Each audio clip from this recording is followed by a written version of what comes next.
Happy Rakshabandhan, Rakhi శుభాకాంక్షలు అందరూ. చేస్తున్నారా అందరూ రాఖీ పండుగ? మా దాదాపు చేసుకోలేదు.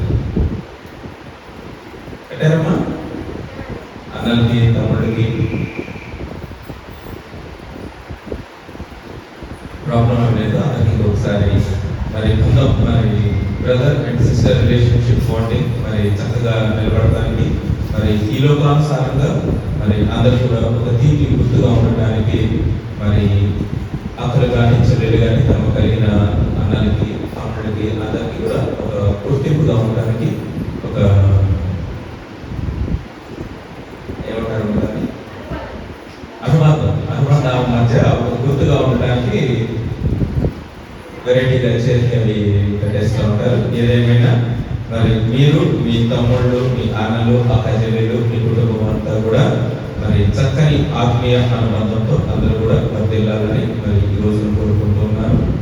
ఏదేమైనా దేవుని సన్నిధానంలో మనందరం కూడా మరి ఎన్నో శ్రమలతో వచ్చి ఒక కుటుంబాన్ని లీడ్ చేయాలంటే అందరి యొక్క మనసులు, భార్య, భర్త, పిల్లల యొక్క మనసులు అందరూ ఒక తాకు మీదుగా ఉండి ఒకే యొక్క ఆలోచన కలిగి ఉంటేనే కుటుంబం అంతా కూడా చక్కగా నడవబడింది. ఎవరి ఆలోచనలు వాళ్ళు, ఎవరి మాటలు వాళ్ళు, ఎవరి పని రీతి వాళ్ళదే ఉన్నట్లుగా ఉంటే ఎప్పుడు కూడా ఐకమత్యంగా కుటుంబంలో అయినా సరే లేకపోతే అవి చల్లాచలుగా అయిపోతాయి, పాడైపోతాయి. ప్రభు అయిన యేసుక్రీస్తు గారు చెప్తారు, నేనే మార్గమును, నేనే సత్యమును, నేనే జీవమునై ఉన్నాను అనేది మనం దాదాపుగా బాల్యం నుంచి ఈ వాక్యాన్ని మనం నేర్చుకునేవాళ్ళం. ఒక్కటే తెలుసు, నేనే మార్గమును, నేనే సత్యమును, నేనే జీవమునై ఉన్నాను అని చెప్పేసి అందరికీ తెలియజేస్తారు. ఒక కుటుంబంలో కూడా, ఒక ఫ్యామిలీ రిలేషన్లో కూడా పిల్లలకి మార్గదర్శకులుగా ఎవరు ఉంటారమ్మో ముందుగా ఐడియల్ పర్సన్స్ గా తల్లి, తండ్రి. పిల్లలు ఎవరు చూసి పెరుగుతారు? తల్లిని, తండ్రిని చూసి పెరుగుతా ఉంటారు. అయితే ఇప్పుడు ఉన్న పరిస్థితుల ప్రకారంగా మనం లోకంలో అనేక సంఘటనలు చూస్తా ఉన్నాం.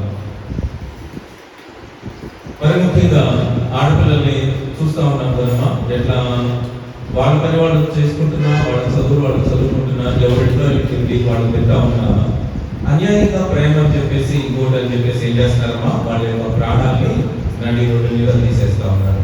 ఎన్నో వీడియోస్ చూస్తా ఉన్నాం.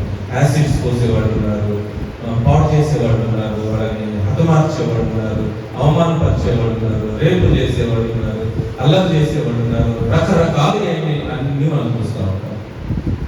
వాటి నుంచి ఎట్లాగైనా మన పిల్లల్ని కాపాడుకోవాలి అని చెప్పేసి తల్లి, తండ్రి ఏం చెప్తారమ్మా, ఎన్న వెళ్ళ అన్ని జాగ్రత్తలు ఇంట్లో ఉన్న ఆడపిల్లలకి తెలియజేస్తారు. కాలేజ్లో కానీ, స్కూల్లో కానీ వాళ్ళని ఎవరు వేధించకుండా, బయట రోడ్డు మీద సొసైటీలో ఎవరి వాళ్ళని అలర్ట్ చేయకుండా, వారికి మ్యారేజ్ ఒకరి చేతిలో పెట్టేంత వరకు కూడా మనం బరువు బాధ్యతను తీసుకుని తల్లిదండ్రులు ఏం చేస్తారంటే ఎంతో కలరక వల్లే జాగ్రత్తగా కాపాడుకుంటూ ఆ పిల్లలు తీసుకుని వస్తారు. రెండవది, అబ్బాయిలనైతే వారి చదువు విషయంలో, అలాగే వాళ్ళు బయటికి వెళ్ళినప్పుడు అల్లర్చలగా స్నేహితులతో వాళ్ళు తిరగకుండా ఉండటానికి అనేకమైన జాగ్రత్తలు పిల్లలు చెప్తారు. ఈ లోకానుసారమైన జీవితంలో పడిపోకుండా మన పిల్లల్ని మనం ఎన్ని విధాలుగా కాపాడుకోవడానికి మనం ప్రయత్నిస్తామో. ఎందుకని వాడికి ఎవరు కనిపెట్టలు ఎవరు దేవుడు ఇచ్చిన బహుమానాలు కాబట్టి మనం ఏం చేస్తాం, మన శక్తి వంచన లేకుండా వాళ్ళ కోసం లాస్ట్ మినిట్ వరకు బిడ్డల కోసం తల్లిదండ్రులు బాగులాడుతూనే ఉంటారు. అన్ని వేళల, అన్ని సమయాలలో వాళ్ళకి జాగ్రత్తలు చెప్తా ఉంటారు. ఇది పెట్టుకొని తల్లి, తండ్రి, ఒక అబ్బాయి, ఒక అమ్మాయి, మీ కుటుంబం అంతా బయటకు వెళ్తున్నప్పుడు ఈ లోకంలో మీ ఇష్టం వచ్చినట్టు తెలియదురా అని వాళ్ళు వదిలేస్తారమ్మా, వదిలేస్తారు ఎక్కడికైనప్పుడు. మళ్ళీ అండ్ మోర్ ఓవర్ ఇప్పుడు కరోనా ఉన్నాయి, అనేకమైన వింత వ్యాధులు వస్తూ ఉన్నాయి.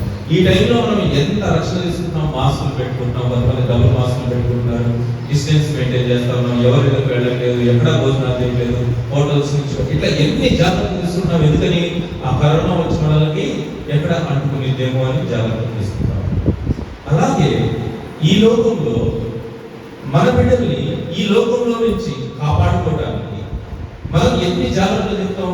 మన పిల్లలు బయటకు తీసుకెళ్ళినప్పుడు ఎంత పెద్దవాళ్ళైనా నిమిషానికి మనం ఏం చేస్తూ ఉంటాం, మన పిల్లల్ని ఒక కళ్ళు దృష్టి మన పిల్లల మీద ఉంటారు. ఆడపిల్లల మీద, మగ పిల్లల మీద ఎవరైనా సరే వెళ్ళరా, మీ ఇష్టం వచ్చినట్టు తిరగండ్రా అని పెట్టేస్తామా? ఒక పెళ్లికో ఎక్కడికో ఫంక్షన్తో తీసుకెళ్తాం. మీ ఇష్టం వచ్చినట్టు చెల్లరైపోండ్రా అని తల్లిదండ్రులు వాళ్ళని చెప్తారా? చెప్పం కదమ్మా. చాలా జాగ్రత్తగా మనం ఉన్నంతసేపు ఆ కన్నబిడ్డల్ని ఏం చేస్తూ ఉంటాం, పక్కన పెట్టుకొని అన్ని మనమే. వాళ్ళు అక్కడికి వెళ్తాను, నువ్వు నేనే తెస్తానని నాన్నగానే అమ్మగానే ఏం చేస్తూ ఉంటారు, పిల్లల్ని ఎటు కలవనీయకుండా, ఎవరితో ఇది కానియకుండా ఎంతో జాగ్రత్తగా మనం తెలుసుకుంటాం. ఇది ఫ్యామిలీ విషయంలో ఒక తల్లి ఒక తండ్రి చేసే ఒక పనులు, వారి బాధ్యత. మరి ప్రభువు యేసుక్రీస్తు చెప్తున్నారు, నేనే మార్గమును, నేనే సత్యమును, నేనే జీవమును అని చెప్పినప్పుడు, ప్రభువు యొక్క రక్తంలో మనందరము కడగబడినప్పుడు, ఇదిగో తండ్రి ప్రభువా యేసయ్యా అని మనం ప్రార్థించినప్పుడు, ప్రభు అయిన యేసుక్రీస్తు కూడా మనల్ని ఏ విధంగా భావిస్తారమ్మా? తన యొక్క సొంత బిడ్డలలాగే ప్రభు అయిన యేసుక్రీస్తు కూడా మనల్ని అందరినీ కూడా చూస్తూ ఉంటారు. అయితే ఎప్పుడైతే ఆయన మార్గంలో మనం నడుస్తూ ఉన్నామో, ఆయన మార్గంలో మనము ప్రభు అయిన యేసుక్రీస్తుకి దగ్గరగా నడుస్తూ ఉన్నామా, దూరంగా నడుస్తూ ఉన్నామా అనేది మీరు జ్ఞాపకం చేస్తాం. మనం మన బిడ్డలు ఈ లోకానుసారంలో ఈ లోకంలోకి వెళ్తున్నప్పుడు ఎన్ని జాగ్రత్తలు ఏం చేస్తాం, పిల్లల్ని ఇష్టానుసారంగా దూరంగా వెళ్ళి మీ ఇష్టం వచ్చింది చేసుకుని రండి, మళ్ళీ తిరిగి నా దగ్గరికి రండి అని చెప్పు. తల్లిదండ్రులు ఏం చేస్తారు, తన బిడ్డల్ని సొంతంగా దగ్గర ఉండి అన్ని పనులు వాళ్ళు చూస్తారు. ఇంకా చిన్న బిడ్డలు అనుకోండి, ఇంకా బహు జాగ్రత్తగా చూసుకోవాలి. మరి ప్రభు అయిన యేసుక్రీస్తులో కడగబడిన మనందరము కూడా, యేసయ్య నీవే అన్ని విషయంలో మాకు సహాయకుడివి, నీవే మా నిజ రక్షకుడివి అని ప్రభు అయిన యేసుక్రీస్తు యొక్క నామమున మనందరము ప్రార్థిస్తూ ఉన్నప్పుడు, ఆ తండ్రికి మనం అందరం మొరపెడుతూ ఉన్నప్పుడు, మరి ప్రభు యొక్క కాపుదల వచ్చి మన దగ్గరకు వచ్చి మనల్ని అనునిత్యము అది గమనిస్తూ ఉంటే, మనము ఆ యొక్క ఆత్మకి మనము దగ్గరగా జీవిస్తున్నామా, దూరంగా జీవిస్తున్నామా? ఆయన చెప్తున్నాడు, హృదయం అనే తలుపు దగ్గరకు వచ్చి నేను కొడతా ఉంటాను. మనం తీసేవారిగా ఉన్నామా? ప్రభు యొక్క మాటని ఆలకించేవారిగా ఉన్నామా?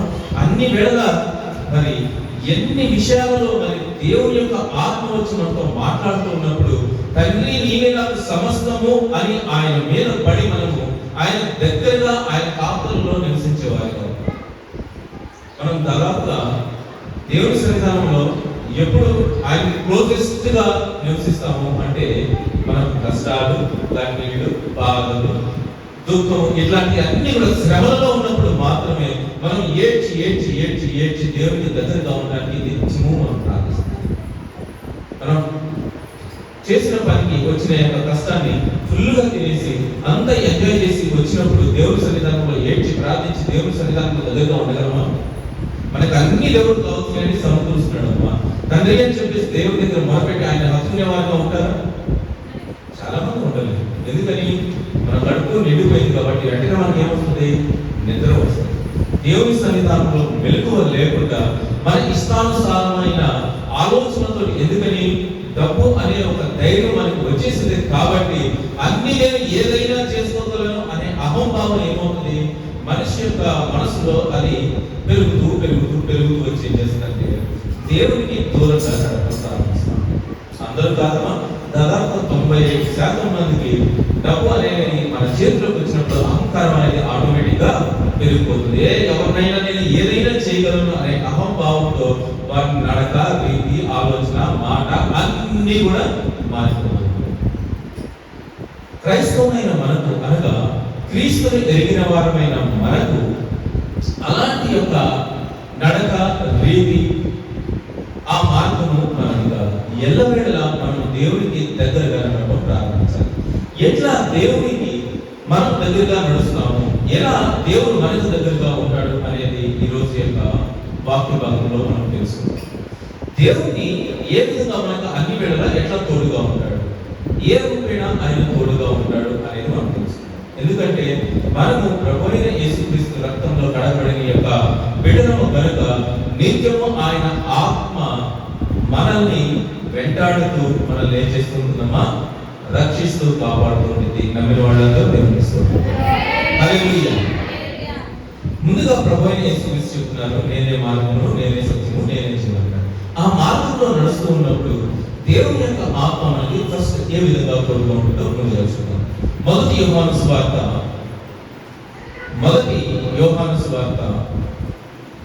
2వ అధ్యాయం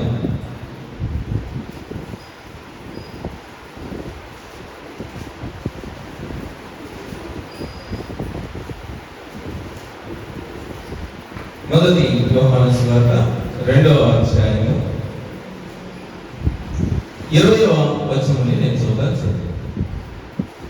మొదటి యోహాను సువార్త 2వ అధ్యాయము 20వ వచనమును నేను చదువుతాను చూడండి. అయితే మీరు పరిశుద్ధుని వలన అభిషేకము పొందిన వారు గనక సమస్తమును ఎరుగుదురు. ఫస్ట్ గా చెప్తున్నాడు, ఒక పాయింట్ చెప్తున్నాడు. ఏమని? అయితే మీరు పరిశుద్ధుని వలన అభిషేకము పొందిన వారు కనుక సమస్తమును ఎరుగుదురు. చాలు. ప్రభు అయిన యేసుక్రీస్తుని యొక్క మార్గంలో మనం నడుస్తున్న వాళ్ళము అందరం ఎవరమ్మా? ప్రభు అయిన యేసుక్రీస్తుని యొక్క పిల్లలు. అందులో కొంతమంది బాప్తిసం పొందిన వాళ్ళు ఉన్నారు, కొంతమంది పొందని వాళ్ళు ఉన్నారు, కొంతమంది నామకార్థంగా వింటున్న వారు ఉన్నారు, కొంతమంది నామకార్థంగా అనుసరిస్తున్న వారు ఉన్నారు. అయితే ప్రభు అయిన యేసుక్రీస్తుని యొక్క మార్గంలో నడుస్తూ ఉన్నప్పుడు ఎవరైతే పరిశుద్ధుని వలన అభిషేకము పొందిన వారో, పరిశుద్ధుని వలన అభిషేకము పొందిన వారు వారందరూ ఏం ఎరుగుతారంట? సమస్తమును ఎరుగుతారంట. అంటే వారికి అన్ని కూడా తెలుసు. ఇప్పుడు చెప్పండి, ప్రభు అయిన యేసుక్రీస్తుని యొక్క సన్నిధానంలో ఆ పరిశుద్ధుని వలన అభిషేకము పొందిన వారు ఎవరైనా ఉన్నారా ఇక్కడ? దేవుడి చేత అభిషేకము పొందిన వారు ఎవరైనా ఉన్నారా? ఉన్నారమ్మా? ఉన్నవాడు దేవుని స్తోత్రం చెప్పండి. మీకు అర్థం కాదు. అభిషేకం అంటే ఏమో మీకు తెలియదు. అభిషేకము పొందడము అంటే ఎన్ని విధాలుగా ఉందో నేను చెప్తాను. ముందుగా అభిషేకం అనేది ప్రభు అయిన యేసుక్రీస్తు దేవుని యొక్క పరిశుద్ధాత్మ శక్తి ద్వారా ఆయన ఏం చేశాడమ్మా? అభిషేకం. గుర్తుందా?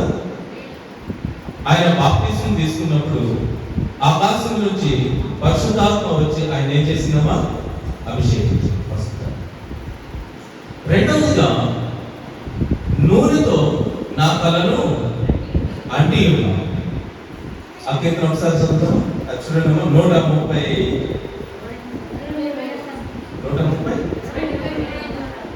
23 కదా. అది యెహోవా నా కాపరి కదా.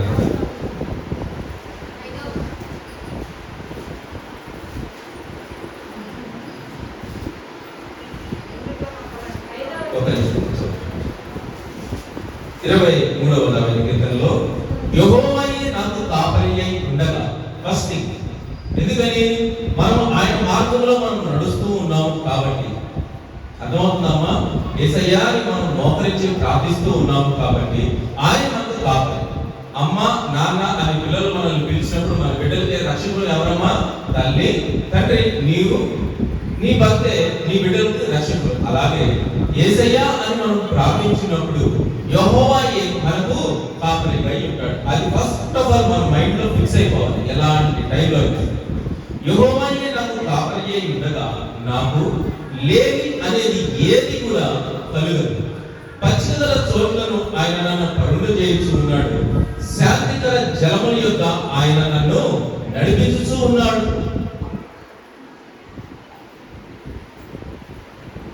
నా ప్రాణమునకు ఆయన సేద తీర్చుచూ ఉన్నాడు. తన నామమును బట్టి నీతి మార్గములలో ఆయన నన్ను నడిపించుచూ ఉన్నాడు. ఇన్ కేస్ ఒకవేళ గాఢాంధకారపు లోయలలో నేను సంచరించినను ఏ అపాయమునకు భయపడను. నీవు నాకు తోడయుదువు, నీ దుడ్డుకరయు నీ దండమును నన్ను ఆదరించు. నా శత్రువుల ఎదుట నీవు నాకు భోజనము సిద్ధపరచుదువు. నూనెతో నా తలను నీవు అంటి ఉన్నావు కాబట్టి నేను బ్రతుకు దినములన్నీ కూడా కృపాక్షేమముల వలె నా వెంట వచ్చును. చిరకాలము యెహోవా మందిరములో నేను నివాసము చేసేదను. హల్లెలూయా. మార్గంలో ఉంటే చూడమ్మా, గాఢాంధకారపు లోయలలో నేను సంచరించినను ఏ అపాయము కూడా నాకు రాదు. దావీదు మహారాజు ఎంతో శ్రద్ధగా ఆసక్తి కలిగి ఆయన దేవుని నమ్మాడు కాబట్టి గాఢాంధకారపు లోయలలోనే నేను సంచరించినను అని ఆయన చెప్తాను. తల్లి తండ్రి తమ బిడ్డల్ని ఏ విధంగా పెంచుకుంటూ ఉన్నారు, వాళ్ళకి నిత్యం కూడా ద బెస్ట్ థింగ్స్ మనం ఎప్పుడు ఇవ్వాలి అని చూస్తూ ఉంటాం. నా బిడ్డలు భవిష్యత్తు మంచిగా ఉండాలి అని చెప్పేసి అన్ని విధాలు వాళ్ళకి చక్కని యొక్క విద్యను మనం నేర్పిస్తాం. నా బిడ్డలు సొసైటీలో చక్కగా నీట్ గా కనపడాలి, మంచి కాస్ట్లీ యొక్క దుస్తులను వాళ్ళు కొనిస్తాం. అన్ని వేళల అందరి దగ్గర వాళ్ళు మంచి పేరు తెచ్చుకోవాలని చెప్పేసి ఎంతో శ్రద్ధ ఆసక్తి కలిగి అన్ని విషయాలలో మనం వారికి తోడయ్యండి అన్నిటినీ మనం నేర్పించడానికి మనం వారికి ప్రయత్నం చేస్తూ ఉంటాం. ఒకవేళ ఆ చంటి బిడ్డలకి మీ బిడ్డలకి ఏదైనా ప్రమాదం జరిగితే నేనున్నాను అంటే ఏం చేస్తారమ్మా, తల్లి తండ్రి అన్నిటికంటే ముందుగా వచ్చి ఆ బిడ్డల్ని వాళ్ళు ధైర్యపరుస్తారు. ఆ విధంగానే ప్రభు అయిన యేసుక్రీస్తు మన తండ్రి అయిన యెహోవా దేవుడు కూడా అదే చెప్తా ఉన్నాడు. ఆయన నమ్మకం, దావీదు యొక్క నమ్మకం ఎట్లా ఉంది, ఆయన నా తండ్రి అని ఈయన భావిస్తున్నాడు కాబట్టి వచ్చిన చోట్ల ఆయన నన్ను పరుడ చేయను. ఒక నమ్మకం, ఒక పాజిటివ్ ఎసెన్స్ దేవుని మీద ఒక చక్కని యొక్క అవగాహన, దేవుని మీద యొక్క నమ్మకం, దేవుడు అంటే నా యొక్క తండ్రి అనే ఒక భావన కలిగిన వాడు కాబట్టి వచ్చిన చోట్ల ఆయన నన్ను పరుడ చేయను. శాంతికర జలముల యొక్క ఆయన నన్ను నడిపించును.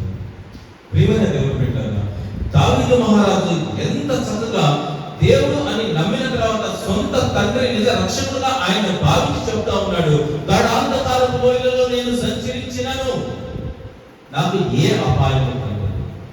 ఈ రోజున మనందరం ముందు దేవుని పరిశుద్ధ మందిరంలోకి వచ్చి మనము మోకరించి ప్రార్థిస్తున్నాం అంటేనమ్మా, ఎట్లాగైనా సరే ఎంత పనులైనా సరే దేవుడు నా పక్షాన నిలబడి ఆయనను నేను నమ్ముతున్నాను కనుక ఈ యొక్క కార్యములో నాకు దేవుడు దయచేస్తాడు, నేను విశ్వసించిన ప్రకారంగా దేవుడు నాకు దయచేసేవాడిగా ఉన్నాడు, నా కన్నబిడ్డల యొక్క క్షేమాన్ని ఆయన దగ్గర ఉండి చూసేవాడిగా ఉన్నాడు, నా ఆరోగ్యాన్ని ఆయన దగ్గర ఉండి చూసేవాడిగా ఉన్నాడు, నా కుమారులు కుమార్తెలు గొప్ప గొప్ప వారు అవునట్లుగా దేవుని యొక్క ఆశీర్వాదము పొందులాగా దేవుడు నాకు ఎల్ల వేళలా సహాయం చేసేవాడిగా ఉన్నాడు. అన్ని విషయాలు నాకు సమస్తము పచ్చిదల చోట్ల ఆయన నన్ను పరుణ చేయడం అంటే ఏంటమ్మా, మంచి యొక్క భాగ్యాన్ని దేవుడు ఏ యొక్క లోటు లేకుండా యెహోవాయే నాకు కాపరిగా ఉండగా నాకు లేని అనేది ఏది కూడా ఇది లేదు అనడానికి లేకుండా దేవుడు నీకు దయచేసేవాడిగా ఉన్నాడు. ఒక నమ్మకాన్ని ఆయన ప్రదర్శిస్తూ ఉన్నాడు, ఒక నమ్మకాన్ని వెలుపుస్తూ ఉన్నాడు. ఒక ప్రార్థన ద్వారా దేవుని సన్నిధానంలో స్తోత్ర గానం చేస్తూ ఇదిగో నా దేవుడు నాకు సహాయకుడై ఉండగా నాకు లేమి కలుగదు. వై? బికాజ్ నేను ఆయన కాపరి, ఆయన నాకు కాపరి, ఆయన దగ్గర నేను పెరుగుతూ ఉన్నాను, ఆయన మార్గంలో నేను నడుస్తూ ఉన్నాను కాబట్టి ఏ అపాయం కూడా నాకు కనిపించలేదు, ఎక్కడ అవిశ్వాసం కనపడలేదు. అయితే లాస్ట్ లో ఆయన చెప్తా ఉన్నాడు, ఇవి అన్ని చెప్పిన తర్వాత దేవుడు ఏం చేశాడంటమ్మా, అంత నమ్మకమైన తర్వాత లాస్ట్ వచనంలో ఏమన్నాడు, 5వ వచనంలో నూనెతో నీవు నా తలలో అంటి ఉన్నావు, మీన్స్ ఆయన అభిషేకించున్నాడు. నా కుమారుడా ఇదిగో నీవు ఇంతగా నన్ను నమ్ముకొని ఉన్నావు కనుక ఆయన ఒక నూనెను తీసుకొని ఏం చేశాడు, ఆయన తల మీద చక్కగా రాస్తూ నీట్ గా అభిషేకించున్నాడు. నా గిన్నె నిండి పొర్లిపోతుందంట. ఆయన ఏదైతే ఆయనకి కావాలి అని చెప్పేసి ఆయన అడుగుతూ ఉన్నాడో ఆ గిన్నె అంతా కూడా, ఆ పాత్ర అంతా కూడా ఏం చేస్తుంది, దేవుని యొక్క దయ ద్వారా అది నిండి పొరడం ప్రారంభిస్తా ఉంది. అడిగిన దానికంటే ఊహించిన దానికంటే అత్యధికంగా దేవుడు దయచేసేవాడిగా ఉన్నాడు. హల్లెలూయా! ఆ విశ్వాసాన్ని మనం ప్రకటించాలి. ఇక్కడ 500 మంది ఉంటే ఆ విశ్వాసం మనకు వచ్చిందా? ఇక్కడ 500 మంది ఉన్నారమ్మా, అప్పుడు నేను దేవుడిని నమ్ముతానంటారా? ఒకప్పుడే చర్చి ఫుల్ గా ఉండదు, ఒకప్పుడే ఖాళీగా ఉంది. చర్చి నిండిన దాన్ని బట్టి, చర్చి ఖాళీగా ఉండిన దాన్ని బట్టి మన విశ్వాసం చూపెట్టేది. మన విశ్వాసం ఎవరి మీద ఉండాలి? ఎవరి మీద ఉండాలి? దేవుడి మీద ఉండాలి. మనం ఎవరిని చూస్తున్నాము? దేవుడిని చూస్తున్నాము. మన పక్కవాడిని కాదు, ఎదుటావాడిని కాదు, వెనకావాడిని కాదు, ముందవాడిని కాదు. మన విశ్వాసం ఎవరి మీద, రిలేషన్ ఎవరి మధ్య ఉండాలి? ఇక్కడ డిపెండ్ అవ్వాలి. యెహోవాయే నా కాపరి. ఆ కాపరి అన్న భావన ఉన్నవారు చివరికి ఏమవుతారంటే లాస్ట్ లాస్ట్ లో నూనెతో వారి తల అంటి ఉన్నప్పుడు ఏమవుతుందంట, నేను బ్రతుకు దినములన్నీ కూడా కృపాక్షేమముల వలె నా వెంట వచ్చును. కాబట్టి నేను ఎక్కడ స్థిర నివాసం చేసుకోవాలి? నేను బ్రతుకు దినముల అన్నీ కూడా కృపాక్షేమముల వలె నా వెంట వచ్చును. కాబట్టి చిరకాలము యెహోవా మందిరములో నేను నివాసము చేసేదను. ఎంత మంచి మాట! నేను రావాలి, నా ఊరోళ్ళు రావాలి, నా ప్రజలు రావాలి, వాళ్ళు రావాలి, వీళ్ళు రావాలి, మేము అందరూ రావాలని కాదు. అయితే దావీదుకి ఆలోచన ఉంటుంది, దేవుడు నాకు చేసిన కార్యములను అన్నిటిని బట్టి దేవునికి ఒక గొప్ప మందిరాన్ని నిర్మించాలి అనే ఒక ఆలోచన కలిగింది. నేనేమో మంచి మంచి గుడారంలో రాజమందిరాల్లో ఉన్నాను, బట్ దేవుని మందసము మాత్రం ఒక చిన్న డేరాలో ఉంటుంది. బాగా ఆలోచించాడు దావీదు. ఇన్ని చేస్తున్నాడు కదా దేవుడు నాకు, నేనేం చేయాలి దేవునికి, నేను ఏం చేయాలి అని ఆలోచించి ఆలోచించి ఆలోచించి ఏం చేశాడంటే, దేవుని చేత అభిషేకము పొందినవాడు కనుక, నూనెతో నా తలాంటి ఉన్నావు కనుక అతని యొక్క బుర్రలో ఎలాంటి ఆలోచన వచ్చింది, నా దేవుని యొక్క మందిరంలో నేను స్థిర నివాసము చేయాలి. నేనేమో గొప్ప గొప్ప రాజమందిరాల్లో ఉన్నాను, దేవుని యొక్క మందసము వాటికి గుడారాలలో ఉంటుంది అని చెప్పేసి వెంటనే ఆలోచన కలిగి నేను ఒక గొప్ప మందిరము నిర్మించాలి అని చెప్పేసి ఆయన ఆలోచన కలిగి, దేవుని యొక్క పరిశుద్ధత వలన అవాక్యమా యోహాను సువార్త, మొదటి యోహాను సువార్త 2:20, దేవుని యొక్క పరిశుద్ధని వలన, మొదటి యోహాను 2 అవాక్యం ఒకసారి చదవండి. అయితే మీరు పరిశుద్ధుని వలన అభిషేకము పొందిన వారు కనుక మీరు సమస్తము ఎరుగుదురు. అభిషేకము పొందిన వారు కనుక మీరు సమస్తము ఎరుగుదురు. మనం ఇప్పుడు దేవుని చేత అభిషేకము పొందామా లేదా అన్నదే మనకు తెలియదు.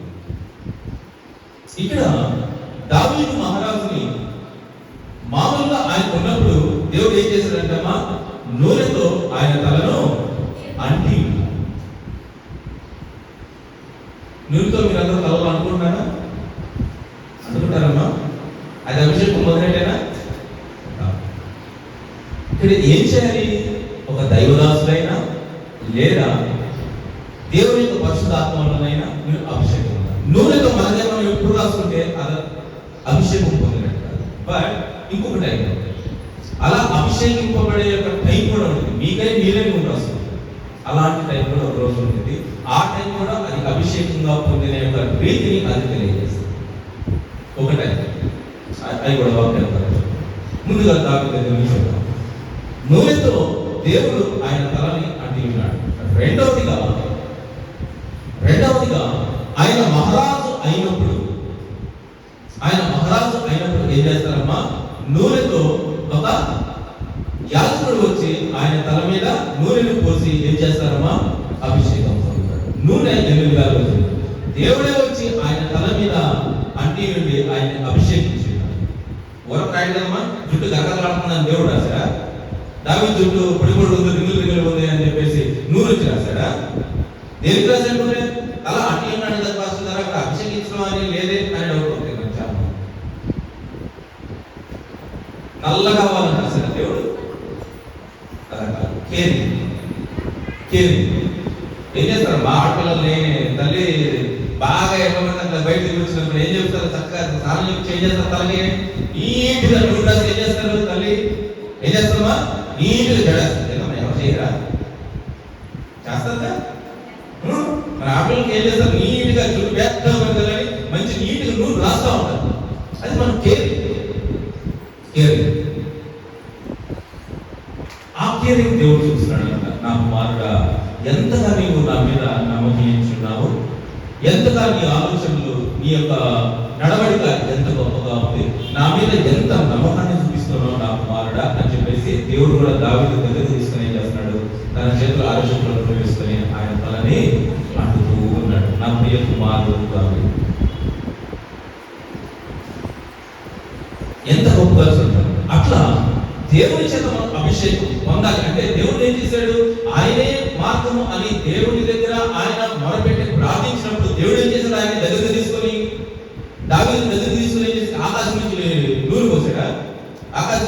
పోసిన దావీదు మీద, నా మార్గము పచ్చిగలలో ఆయన నన్ను పరుండ చేయను, గడాంధకార లోయలో సంచరించినాను, నాకు ఏమీ కాదు, అసలు ఆయన ఉండగా నాకు లేదనేది కలగదు అని ఇన్ని మాటలు చెప్పిన తర్వాత దేవుడు ఏం చేస్తున్నాడు?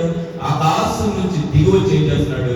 మరింత దగ్గరగా ఆయన తలను పట్టుకొని ఆయన తలని అంటి ఉన్నాడు. అంటే ఎంత దగ్గరగా వచ్చింటాడు దేవుడు. సో మీరు కూడా గమనించండి ప్రియమైన దేవుని బిడ్డలారా, ఎప్పుడైతే ఇలాంటి ప్రార్థనలు చేస్తామో మనము, ఎప్పుడైతే తండ్రి అని చెప్పేసి ఆయన సన్నిధానంలో మోకరించి ప్రభువైన యేసుక్రీస్తు నామంలో మనం ప్రార్థిస్తామో, ఆయన కూడా ఏం చేస్తాడు? దావీదుని అభిషేకించినట్లుగా నిన్ను నన్ను మనలందరినీ ఆయన అభిషేకించేవాడుగా నూనెతో నా తలను అంటి ఉన్నాడు. ఎంత ధైర్యంగా చెప్పాడు. మనం కూడా చెప్పేవాళ్ళం. బైబిల్ చదువుకున్నాము అంటే ఫస్ట్ నుంచి చివరికి, చివరి నుంచి ఫస్ట్, ముందు నుంచి వెనక చదివానండి, వెనక నుంచి ముందు చదివానండి, 3 సార్లు చదివాను, 6 సార్లు చదివాను, 19 సార్లు చదివాను, 36 సార్లు చదివాను. ఏం ఉపయోగం? చాలా మంది క్రైస్తవుల్లోనే ఆ భావన ఉంది. ఏం చేశారంటే బైబిల్ ముందు నుంచి వెనక చదివే వస్తారు, వెనక నుంచి ముందు కూడా చదివే వస్తారు. వెనక నుంచి ముందుకు వెళ్తే ముందు నుంచి వెనక వస్తుంది. 300 సార్లు చదివితే 30 సార్లు చదివితే 111 సార్లు చదివితే 101 సార్లు చదివితే చెన్నైతే చూడుకోసారి ఒక వాక్యాన్ని పట్టుకొని దానిని అనుసరించినప్పుడు మాత్రమే ఆయన ఏం చేస్తాడంట? నూనెతో వచ్చి నీ తలని, నా తలని, మన అందరి తలని అంటి ఉండను. హల్లెలూయా, హల్లెలూయా. అటువంటి భాగ్యం కలగాలి మనందరికీ. అటువంటి యొక్క భాగ్యం కలగాలి. ఈ ప్రభువైన యేసుక్రీస్తు మార్గంలో నడుస్తున్నావు అంటే, నా కుమారుడా అని చెప్పేసి ఆయన ఏం చేయాలి? నిన్ను కౌగులించుకొని ఆయన మార్గంలో నడిపించేవారిగా ఉండాలి. అది అంటే అప్పుడు మనము అభిషేకించబడిన వారు. రెండవది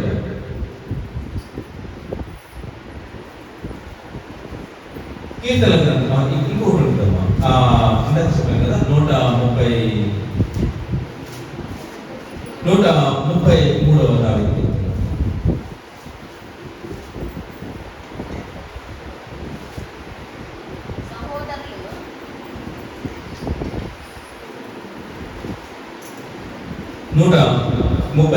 దావీదు. సహోదరులు ఐక్యత కలిగి నివసించుట ఎంత మేలు, ఎంత మనోహరం. ది ఫస్ట్ పాయింట్ సహోదరులు అంటే ఈరోజు అందరూ రాఖీ పండుగ చేసుకుంటారు కదమ్మా, చేసుకుంటారు కదా. మన వాళ్ళు ఎవరు చేసుకుంటే ఏమంటారో చేసుకుంటే ఏం కాదులేమ్మా. బ్రదర్ రిలేషన్షిప్ అదేం ఆచారాలు కాదు, ఏమీ కాదు. మీరు దాని గురించి ఏం బాధపడకండి. ఒక bond, brother and sister relationship bonding కోసం ఒక గుర్తుగా, ఒక మార్గం అని కట్టుకుంటూ ఉంటారు. సహోదరులు ఇక్కడ చెప్తున్నాడు ఈ పాయింట్ గమనించండి. సహోదరులు ఐక్యత కలిగి నివసించుట ఎంత మేలు, ఎంత మనోహరం. ఒక ఫ్యామిలీలో ఒక రిలేషన్, మీ పిల్లల మధ్య ఒక చక్కని బాండ్, అన్యోన్యత ఉంటే అది తల్లిదండ్రులను చూసి ఎంత చక్కగా ఉంటుందంట, ఎంత బాగుంటుంది. ఒకరి కోసం మేము ఒకరు, నా అన్న కోసం నేను, నా కోసం మా చెల్లి అనే ఒక భావన, ఇద్దరి మధ్య ఒక బాండ్ స్ట్రాంగ్ గా ఉందనుకోండి. కుటుంబంలో సహోదరులు ఉంటారమ్మా, ఇద్దరు బ్రదర్స్ ఉంటారు, లేదా బ్రదర్ అండ్ సిస్టర్స్ ఉంటారు. ఎట్లయినా ఇద్దరు సిస్టర్స్ ఉంటారు, వాళ్ళు పదాలు కొట్టుకుంటానే ఉంటారు అనుకోండి. చిన్నప్పుడే బాగా పెరిగారు. ఒక 15-16 ఏళ్ళు వచ్చేసరికి కొట్టుకోవడం ప్రారంభిస్తూ ఉంటారు. ఒక 25 ఏళ్ళు 30 ఏళ్ళు రాగానే పెళ్లిళ్ళు అయిన తర్వాత ఏమవుతారు? సహోదరులు ఐక్యత కలిగి ఉంటారా? ఉంటారమ్మా. భార్యలు వచ్చాక సహోదరులు ఐక్యత కలిగి ఉంటారా? అసలు జరిగిందా పని? భార్యలు వచ్చాక ఇద్దరు అన్నదమ్ములు అసలు తెలుసుంటారా? 195 కుటుంబాలు అసలు విడిపడలేదు. అంతే కదండి. కొన్ని ఫ్యూ, ఆ 95లో 95లో 5 మంది ఉంటారు. కొన్ని ఉంటాయి. మన పాత స్థలంలో పాత వాళ్ళు అన్ని ఎట్లా ఉంటాయి? మన వేసుమణి గారు పాత రోజుల్లో ఒక కుటుంబం అంటే ఎవరు? ఒక పెద్ద ఆయన ఉంటాడు. వీళ్ళు ఎంత పెద్ద అయినా కానీ ఎంత మంది పిల్లలైనా ఉంటాడు. 10 మంది పిల్లలు బట్టి, ఆడికి 10 మంది పిల్లలు బట్టి, ఇంకోళ్ళకి 20 మంది పిల్లలు బట్టి అందరూ కలిసి ఏం చేస్తారు? ఒక్క ఇంట్లోనే ఉంటారు. అవునా? ఉమ్మడి కుటుంబాలు వస్తున్నాయి కదా, అందరికి ఉమ్మడి కుటుంబం అందరు కలిసే ఉంటారు. మాట్లాడడానికి ఉండదు. అందరికీ ఎవరి హెడ్? కుటుంబంలో పెద్ద తాతగారు ఎవరైతే ఉంటారో ఆయన చెప్పిందే బాబు. ఆయన పోయిన తర్వాత ఆయన తదనంతరం తన తల్లి గారు ఉంటారు. ఆ తల్లి ఏది చెప్తే అదే చివరి వరకు. ఎవరు ఎదిరించి మాట్లాడటానికి కానీ తిరిగి మాట చెప్పడానికి, ఎవరు సమాధానం ఇవ్వడానికి ఎవరికి కూడా అంత ధైర్యం కాదు. దాని తర్వాత తల్లిదండ్రి చనిపోయిన తర్వాత ఆ తర్వాత ఎవరవుతారమ్మా ఇంటికి పెద్ద దిక్కు? పెద్ద కుమారుడు ఎవరైతే ఉంటారో అది లెక్క. అది ఒక ఫ్యామిలీ రిలేషన్. సహోదరులు ఐక్యత కలిగి నివసించుట ఎంత మేలు, ఎంత మనోహరం, ఎంత బాగుంటుంది. అయితే ఏమవుతున్నాయి? అయితే ఈ లోకానుసారంగా చూసి ఏం చేస్తున్నారు? ఎవరి ఇష్టానుసారమైన వాళ్ళ ఆలోచనలు, ఎవరి ఇష్టానుసారమైన వాళ్ళ ధోరణి, కొంతమంది ఆధిపత్యము, కొంతమంది ఏమో అడుకోగలిగి లేకపోవడం, కొంతమంది అవమానించడం, ఇట్లాంటి ఎన్నిటి వల్ల ఏమవుతుంది? ఐక్యత కలిగిన ఆ కుటుంబాలన్నీ ఏమవుతున్నాయేమో చల్లా చెదరవు. ఆ చల్లా చెదరవడానికి అన్నిటికీ నేను కోడలే కారణమని చెప్పట్లేదు, ఆడవాళ్ళే కారణమని చెప్పట్లేదు. జనరల్గా జరిగేది అది. జనరల్గా జరిగేది కొన్ని కుటుంబాల్లో పెద్దవాళ్ళ యొక్క అహంభావ దృష్టి, అహంకార ధోరణి వల్ల పిల్లలకు నచ్చకపోవడం వల్ల విడిపోయేవాడు ఉంటారు. కొంతమంది మంచిగా లేకపోవడం వలన, వారి మధ్య మాటలు పసుకోకపోవడం వలన, కొంతమందిలో నీతి నిజాయితీ లేకపోవడం ఏం చేస్తారంటే వాళ్ళతో కలిసి కన్నా మేము సపరేట్ గా ఉంటే మంచిది అని చెప్పేసి చేస్తారు. మన ఫ్యామిలీలను మనం కాపాడుకోవాలి అని చెప్పేసి కొన్ని ఏమంటే ఒకడే సంపాదిస్తూ ఉంటాడు, 15 మంది తింటారు. ఒకళ్ళు ఏం బాగుపడుతుంది మరి ఫ్యామిలీస్. అప్పుడు ఆ భార్యకి ఏమనిపిస్తుంది? ఇంతమందిని పెట్టి పోషించి మేము కలిగిపోవడం కన్నా నా ఫ్యామిలీని నేను తీసుకెళ్ళిపోతే మేము ముగ్గురు బాగా చక్కగా బతుకుతారు కదా అనే ఒక పాపంతో వదలేకపోవచ్చు. అట్లా ఆ విధంగా చెప్తున్నాను. అయితే వీటన్నిటికంటే అంటే బాగుండేది సహోదరులు ఐక్యత కలిగి నివసించుట ఎంత మేలు, ఎంత మనోహరం. అసలు అందరూ ఒక గ్రూప్ గా ఉంటే, ఒక ఫ్యామిలీ మెంబర్స్ అందరూ ఒక చోట ఉంటే ఎంత బాగుంటుంది. అసలు ఎంత మేలు, ఆ కుటుంబానికి ఎంతో మేలు అంట. కుటుంబంలో అందరూ జాబ్ చేసుకుంటూ లేదా పనులు చేసుకుంటూ కాయ కష్టం చేసుకుంటూ పని చేసేవాళ్ళు ఎక్కువ, తినేవాళ్ళు తక్కువ ఉందనుకుంటామా? ఆ కుటుంబానికి ఎంత ఉంది సమృద్ధి? సమృద్ధి ఎంత ఉంటుందమ్మా? లెక్కలేనంత, చెప్పలేనంత. అది ఎంత మేలు కుటుంబానికి. మరి ఐక్యత కలిగి ఉండాలి అంటే నువ్వు ప్రభువైన యేసుక్రీస్తు మార్గంలో నడుచుండాలి. ఆ మార్గం నీకు బోధిస్తుంది. నువ్వు ఎట్లా నడవాలి, నీ బిహేవియర్ ఏంటి, నీ ఆలోచనలు ఏ విధంగా ఉండాలి, ఇవన్నీ నేర్పిస్తాయి. అది చూడడానికి కూడా అంటమ్మా అందరికి ఎంత మనోహరంగా ఉంటుంది. అందరికి అనిపిస్తుంది కదా, ఆ ఇల్లు ఎంత చక్కగా ఉందా, వెళ్తే అసలు పండగలాగే ఉంటుంది. వాళ్ళ ఇంట్లో అక్కలు, బావలు, పిల్లలు, మరదళ్ళు, కోడళ్ళు, చెల్లెళ్ళు, అక్కలు, తాతయ్యలు, మొత్తాలు, మునివాళ్ళు, అసలు అంతా ఎప్పుడు పెళ్లిలాగే ఉంది. ఆ ఇంట్లో కరువు లేకపోవడానికి కారణం ఏంటంటే ఇంట్లో ప్రతి ఒక్కరి మనసులో, ఆత్మలో అన్ని కూడా కలిసి ఏక తాటి మీద ఆ కుటుంబం నడుస్తుంది. కాబట్టి అది ఎంతో ఐక్యత కలిగిన కుటుంబం. కాబట్టి చూడడానికి ఆ కుటుంబానికి ఎంతో మేలు దేవుడు చేసేవాడిగా ఉన్నాడు.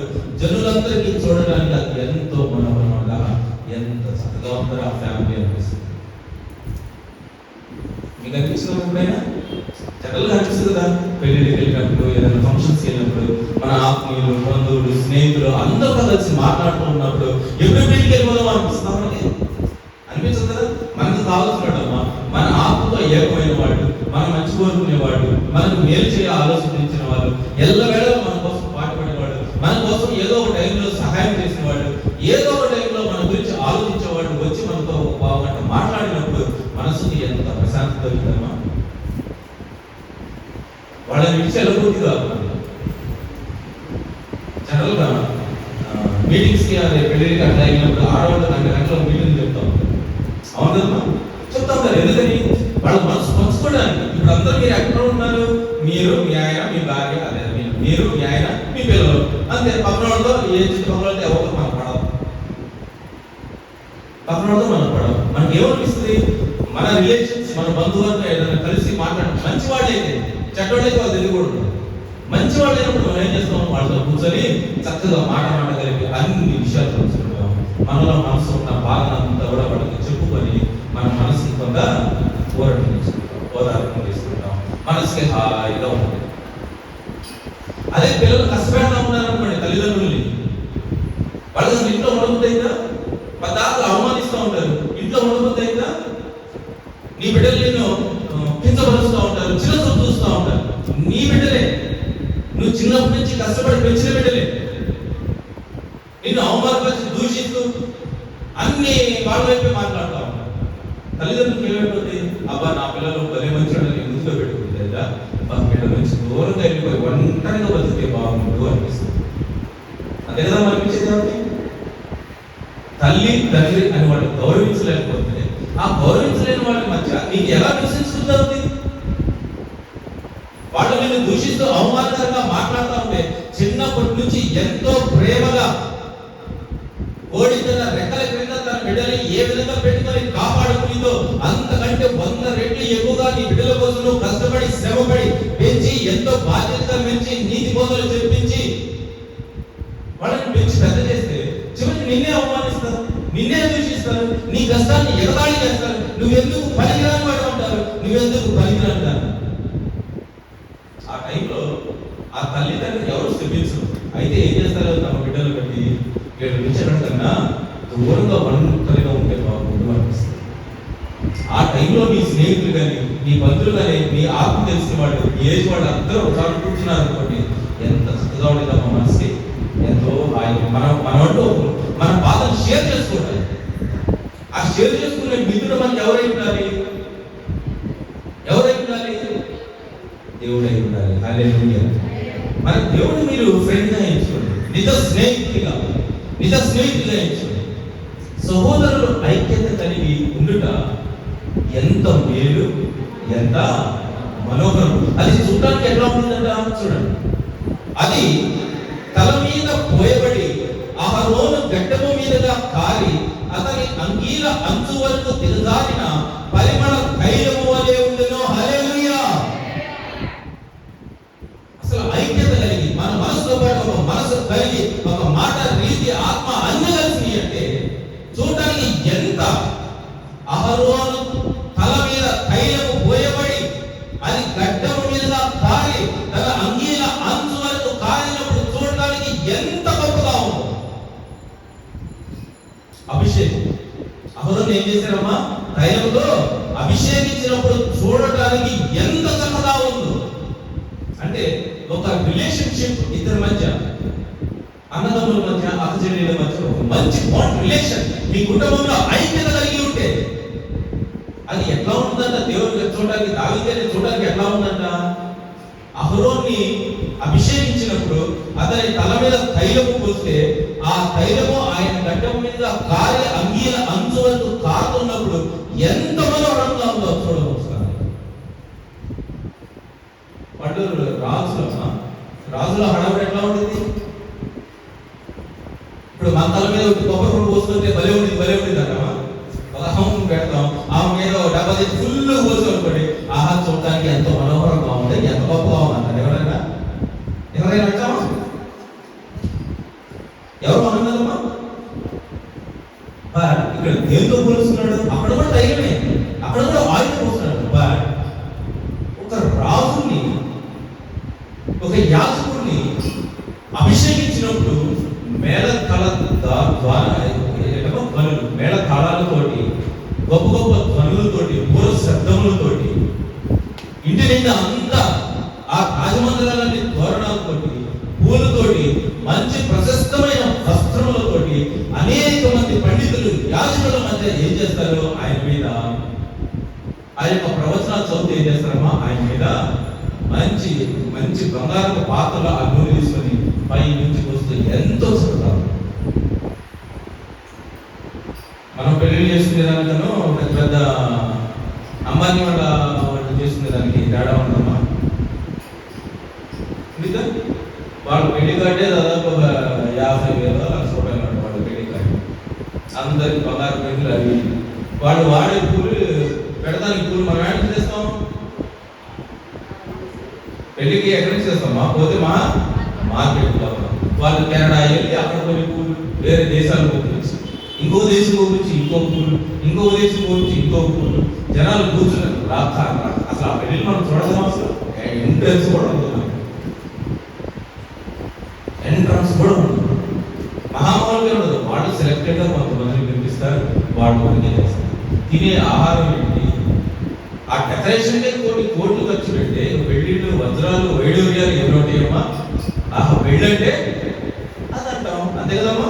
ఇదే మన పెళ్ళి ఎట్టుంటే నెత్తిని కొబ్బరి పోసుకున్నట్టు, వాళ్ళు ఏంటంటే అట్లా అభిషేకం వండర్ఫుల్గా. నేను మనల్ని ఎంచుకోవచ్చలేదమ్మా, మామూలుగా చెప్తున్నాను. హై స్టాండర్డ్స్, లో స్టాండర్డ్స్ మనకంటే మనకి ఇదే బంగారం, మనకి ఇదే చాలు. మనం వేసుకునే పెళ్ళి మనకే గొప్పగా ఉంటుంది. బట్ ఇంకొకరితో పోల్చినప్పుడు, ఇంకొకరితో వాకు పోల్చినప్పుడు ఎట్లా ఉంటుంది? అప్పుడు వాళ్ళ పెళ్లి కేసేది మన పెళ్లి కేసేది చూసేవాళ్ళు ఎట్లా ఉంటుంది? అప్పుడు అనిపిస్తున్నారు. అది అక్కడ చూస్తున్నాడు. సహోదరులు ఐక్యత కలిగి నివసించుట ఎంత మేలు, ఎంత మనోహరం. అది ఎట్లా ఉందంట? ఇక్కడ ఎవరు పోలుస్తున్నాడు? అహరోను మీద తైలము పోసి ఆయన గడ్డము మీదగా కారి తన అంగీల అంచు వరకు అది కారినంతగా ఉండును. సియోను కొండల మీద నుంచి దిగి వచ్చి హెర్మోను మంచు వలె అది ఉండును. మన దగ్గర మంచు పడేదానికి, కొండల్లో, లోయల్లో, ఊటిలో మంచు పడేదానికి తేడా ఉందా? మనకి వచ్చింది డిసెంబర్లో మంచు, కానీ ఈ మంచుని ఫీల్ అయ్యేదానికి కొండల్లో, లోయలో, ఊటిలో, అరకులో వెళ్ళి మనం ఫీల్ అయ్యే మంచుకి చాలా డిఫరెన్స్ ఉంది. వెళ్ళారమ్మా ఎవరైనా? ఊటీ, కొడైకెనాల్, మనకి విశాఖలో ఉంది అరకులోయ, వీటన్నిటిలో మంచు సూపర్. ఇంకా కాశ్మీర్, ఇవన్నీ కూడా సూపర్. మనం పోల్చుకునే విధానంలో చెప్తాను, అభిషేకించబడిన విధానాన్ని నేను చెప్తున్నాను. ఇక్కడ ఒక రిలేషన్ ని ఆయన ఏం చేస్తా ఉన్నాడు? ఒక అభిషేకించిన రీతి చూడటానికి ఎంత ముచ్చటగా ఉండిందో. ఇందాక ఏం చేస్తున్నాడు? తండ్రి నీవే మార్గము, నీవే సత్యము, నీవే జీవము, నీవు నాకు తోడుగా ఉంటే ఏమి కాదు నాయన అని దావీదు మహారాజు చెప్పినప్పుడు దేవుడు ఏం చేస్తున్నాడు? ఒక నూనెని తీసుకొచ్చి ఆయన తలని అంటే నా కుమారుడు అని దగ్గరగా హత్తుకుంటూ ఉన్నాడు. రెండవది, ఒక రిలేషన్షిప్ బాగా ఉంటే, ఒక కుటుంబం ఐక్యత కలిగి ఉంటే, వారి ఆలోచనలో, మాటలో, వాళ్ళ ఆత్మలో అన్నీ ఒకే విధంగా ఉంటే అది చూడటానికి ఎంతో మనోహరంగా ఉంది అన్నాడు. అది దేంతో పోలుస్తున్నాడు? అహరోను టైంలో ఆయన అభిషేకించిన యొక్క విధానాన్ని తలుచుకొని అంత గొప్పగా ఉంది మిమ్మల్ని చూడటానికి అంటున్నాడు. అర్థమవుతుందామా? అభిషేకంతో దేవుడు పోలుస్తున్నాడు. మూడోది, అపోస్తలుల యొక్క కార్యము 10వ అధ్యాయం. అపోస్తలుల యొక్క కార్యము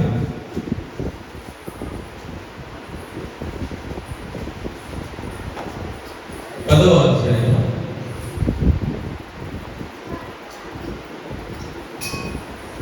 37వ వచనం నుంచి నేను చదువుతాను.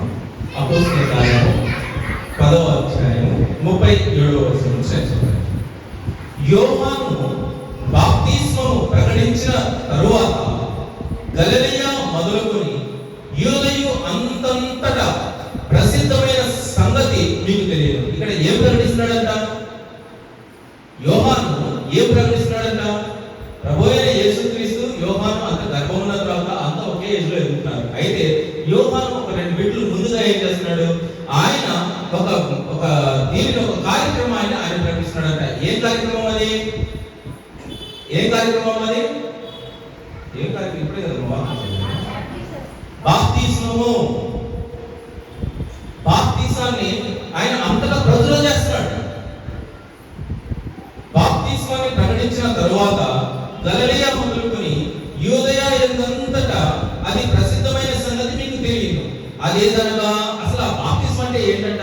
అదేదనగా దేవుడు నజరేయుడైన యేసును పరిశుద్ధాత్మతో శక్తితోను అభిషేకించుననియే. అర్థమైందమ్మా? ఇక్కడ యూదయ బాప్తిస్మం గురించి అంతటా ప్రకటిస్తున్నాడంట. గలిలయ, నజరేతులో, అది గలిలయలో ఆయన తెలిసిన ప్రాంతాల అన్నింటిలో కూడా ఆయన ఒక సువార్తను ప్రకటిస్తున్నాడంట. అది ఏ ప్రకటన అయినది? అది ఏ ప్రకటన అయినది? పరిశుద్ధాత్మ వచ్చి ప్రభువైన యేసుక్రీస్తుని, నజరేయుడైన యేసుక్రీస్తుని వచ్చి అది అభిషేకించెను. ఎలా అభిషేకించినాం? అది అభిషేకించెను ఉందా? ఇప్పుడు ఆ వాక్యం చేయండి. యేసుక్రీస్తు అభిషేకం పొందినది, బాప్తిస్మం తీసుకున్నది, అది ఒకసారి చేయడము. మత్తయి సువార్త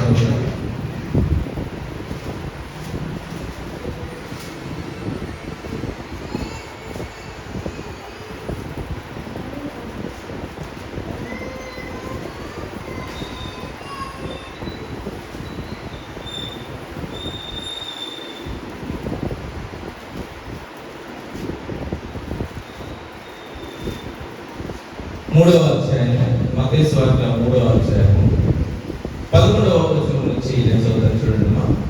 మత్తయి సువార్త 3వ అధ్యాయము 11వ వచనం నుంచి చెప్తున్నాను. మారు మనస్సు నిమిత్తము, ఇక్కడ యోహాను చెప్తా ఉన్నాడు, ఆయన అసలు అప్పుడు ఏమని ప్రకటించాడో, ఏం చేశాడు. మారు మనస్సు నిమిత్తము నేను నీళ్ళలో మీకు బాప్తిస్మం ఇచ్చుతూ ఉన్నాను, అయితే నా వెనక వచ్చువాడు నాకంటేను శక్తిమంతుడు, ఆయన చెప్పులు మోయిటిదైనను నేను పాత్రుడను కాను, ఆయన పరిశుద్ధాత్మలోను, ఎక్కడంటమ్మా, పరిశుద్ధాత్మలోను అగ్నితోను మీకు బాప్తిస్మం ఇచ్చును, ఆయన చేతిలో ఉన్నది, ఆయన తన కళ్ళమును బావుగా శుభ్రము చేసి గోధుమలను పొట్టులోకి పోసి ఆరని అగ్నితో పొట్టును కాల్చివేయనని వారితో చెప్పాను. ఇక్కడ ముందుగా ఆయన ఒక ప్రకటన చేస్తున్నాడు ప్రభు అయిన యేసుక్రీస్తు గురించి. నేనైతే మీకు నీడలో బాప్తిస్మం ఇస్తూ ఉన్నాను, అయితే నాకంటే శక్తిమంతుడు ఒకడు రాబోతూ ఉన్నాడు, ఆయన పరిశుద్ధాత్మలోను అగ్నితోను మీకు బాప్తిస్మం ఇచ్చును. హల్లెలూయా. ఎవరు ఇస్తారంట? ఈ రోజు మనం బాప్తిస్మం ఎవరి ద్వారా పొందాం? ఎవరి ద్వారా పొందామమ్మా? ఎవరి ద్వారా పొందాం? యేసుక్రీస్తు ద్వారా. యేసుక్రీస్తు ద్వారా మనం పొందింది. నాకంటే శక్తిమంతుడు వస్తారు ఆయన, నేను ఈ రోజు నీళ్ళలో ఇస్తున్నానేమో. ఆయన అక్కడ ఏం చెప్పాడు? ఆయన మీ అందరూ నీళ్ళలో బాప్తిస్మం ఇస్తున్నాడని చెప్పాడు. యోహాను చాలా జాగ్రత్తగా ఆలోచించాడు, మైండ్ యూస్ చేయండి. ఆయన ఎట్లా ఇస్తాడంటే మనం బాప్తిస్మం, నేను మీకు నీళ్ళలో ఇస్తున్నాను, నేను మీకు బాప్తిస్మం, నేను మీకు ఎట్లా ఇస్తున్నాను బాప్తిస్మం, నేను తోటి ఇస్తా ఉన్నాను, కానీ నా వెనుక ఉన్నారు ఎవరైనా, నజరేయుడైన యేసు, ఆయన మీకు పరిశుద్ధాత్మలోను అగ్నితోను మీకు బాప్తిస్మం ఇచ్చును. హల్లెలూయా, హల్లెలూయా, హల్లెలూయా. అభిషేకించిన వారిని చేయి వచ్చి ఏం చేస్తా ఉంది? పరిశుద్ధాత్మ శక్తి ద్వారా, ఆయన అగ్ని ద్వారా నీకు బాప్తిస్మం ఇస్తూ ఉన్నాడు. ఆయన ఎవరు ప్రకటిస్తున్నాడు ఇందాక? ఆయన పరిశుద్ధాత్మ శక్తితోను అభిషేకించబడెను. చూద్దాం చూడండి 13వ వచనంలో, ఆ సమయమున యోహాను చేత బాప్తిస్మం పొందుటకు యేసు, ఇక్కడ చూడండి, యేసు గలిలయ నుండి యోర్దాను దగ్గరనున్న అతని యొద్దకు వచ్చాడు. అందుకు యోహాను అంటున్నాడు, నేను నీ చేత బాప్తిస్మం పొందవలసిన వాడినై ఉండగా నీవు నా యొద్దకు వచ్చుచున్నావా అని ఆయనను నివారించ చూచెను. గాని యేసేమంటున్నాడు, ఇప్పటికీ ఇది కానీ నీ యావత్తు ఇలాగ నెరవేర్చుటకు మనకు తగి ఉన్నదని అతనికి ఉత్తరం ఇచ్చెను. యేసు బాప్తిస్మం పొందిన వెంటనే నీళ్ళలో నుండి ఒడ్డుకు వచ్చెను. ఇదిగో ఆకాశము తెరవబడెను, దేవుని యొక్క ఆత్మ పావురము వలె తన మీదికి వచ్చుట చూచెను. మరియు ఇదిగో ఈయనే నా ప్రియ కుమారుడును, ఈయన యందు నేను ఆనందించుతున్నానని ఒక శబ్దము ఆకాశము నుండి వచ్చెను. హల్లెలూయా.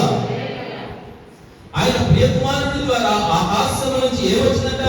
ఒక పావురము దిగి వచ్చినట్ట. ఆ పావురము దిగి వచ్చిన తర్వాత ఏం జరిగినది ఇక్కడ రాయలేదు, కానీ యోహాను సువార్త ఇందాక మనం చదువుకున్న యొక్క వాక్య భాగంలో ఆయన తెలియజేస్తూ ఉన్నాడు, ఆయన పరిశుద్ధాత్మ శక్తి ద్వారా, దేని ద్వారా?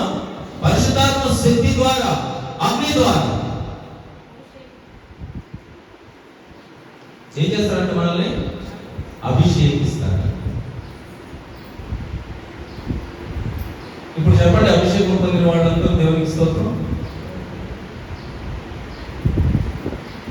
అభిషేకం పొందిన వాళ్ళందరూ దేవునికి స్తోత్రం చెప్పండి.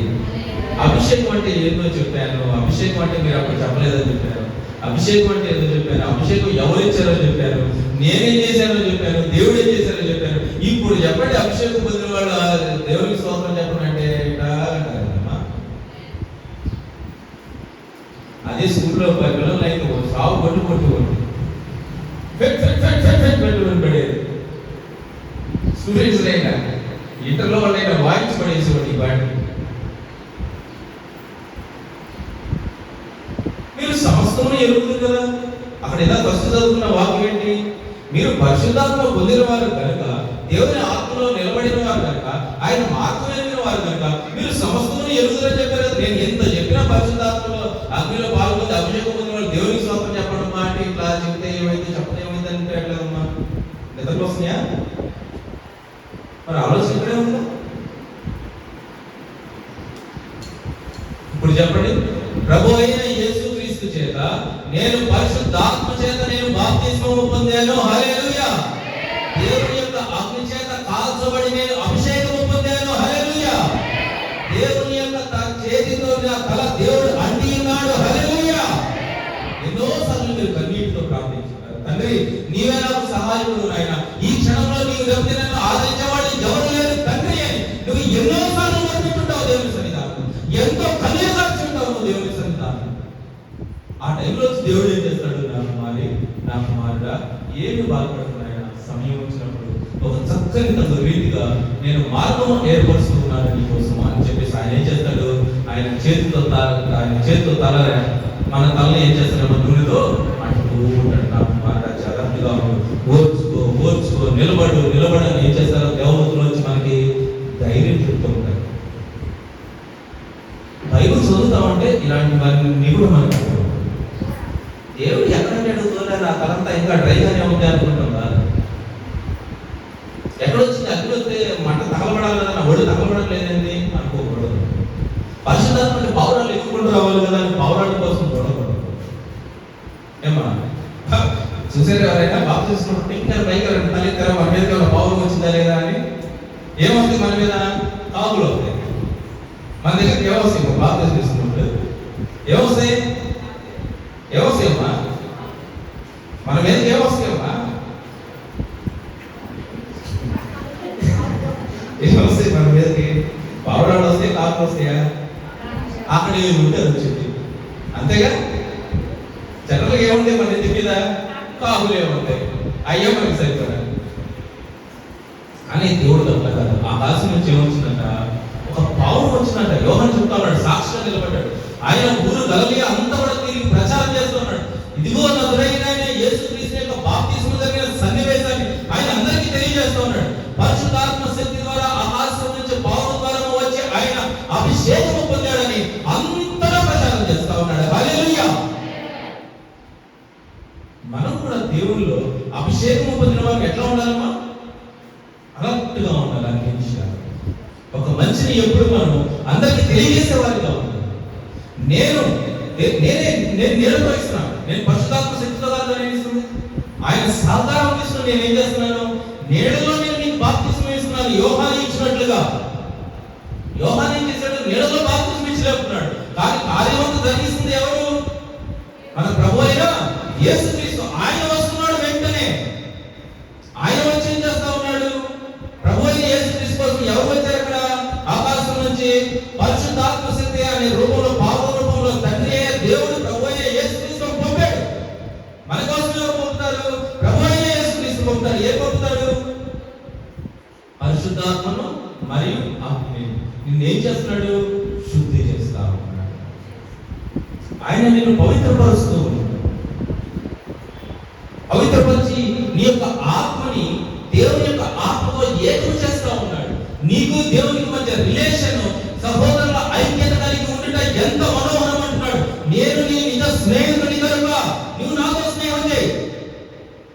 అది చూడడానికి ఎంత మనోహరంగా ఉంటుందో తెలుసా? అహరోను తల మీద పోయబడ్డ తైలం వలెను ఆయన గడ్డల మీద నుంచి జారుతూ ఆయన అంగీల అంచు వరకు తాకినట్లుగా ఉండేది. ఎట్లా ఉంటుందమ్మా? అహరోను అంగీకు కలిగిన అంచును తాకినట్లుగా ఉంటుందంట. నీకు దేవునికి మధ్య రిలేషన్ చక్కగా ఉంటుంది. అభిషేకము పొందిన వారికి అన్ని సమస్తములు ఎరుగుడు. ఫస్ట్ మనం చదువుకున్న వాక్యం, ఫస్ట్ యోహాను సువార్తలో మనం చదువుకున్న వారి సమస్తములు ఎరుగుడు. మనకు సమస్తములు ఎరగాలిగా. మనం ఏం తెలుసుకున్నాం? అభిషేకం పొందారా అంటే అది కూడా ఒకటే. పాస్టర్ ఒక్కడ అక్కడే అభిషేకం పొందారు కానీ పాస్టర్ గారి తల మీద అక్కడే నూనె పోసారు. అదే అభిషేకం అనుకున్నాను. అదే అభిషేకం కాదు. అనేక విధాలు. మీలో ఎవరైనా రోగి ఉన్నాడా? మీలో ఎవరైనా రోగి అయి ఉన్నాడా? వాళ్ళ దగ్గరికి వెళ్ళి ఏం చేయాలా? వాడి సంఘ పెద్ద దగ్గరికి వెళ్ళాలి. వాడి సంఘ పెద్ద దగ్గరికి వెళ్ళాలి. వాడిని మనం చేసుకోవాలి. వాడి రోగం గురించిన యొక్క మాటలు అన్ని కూడా వాడికి చెప్పాలి. చెప్పిన తర్వాత సంఘ పెద్ద ఏం చేయాలి? ఆయనకి నూనె రాసి ప్రభు అయిన యేసుక్రీస్తు నామములో వాని గురించి ప్రార్థన చేయవలెను. హల్లెలూయా. అది ఏం చేస్తున్నట్టు? అప్పుడు మీరు ఆయనని అభిషేకిస్తున్నట్టే. దేవుని యొక్క నూనెతో మీరు ఏం చేస్తున్నారు? అభిషేకిస్తున్నారు. ఇందాక ఏం జరిగింది? దావీదుకి ఏం జరిగింది? ఆయన బాధల్లో ఉన్నాను, శ్రమలో ఉన్నాను అన్ని చెప్పినప్పుడు దేవుడు ఏం చేశాడు? నూనెతో ఆయన తలను అంటే నా కుమారుడా నేను ఉన్నాను అని ఆయన అభిషేకించి అక్కడ ఉన్నాడు. ఇక్కడ ఏం చేస్తున్నాడు? ఈ రోజుల్లో అలాంటిది లేదు, జరగట్లేదు కనుక ఈ రోజుల్లో ఏం చేస్తున్నాడు? సంఘ పెద్దలనే దేవుని యొక్క సరి సమానం ఎలా పోల్చాడో చూడండి. ఎందుకని? మీరు తక్కువ వాళ్ళు కాదు. మీరు ఎవరి చేత పరిశుద్ధపరచబడ్డారు?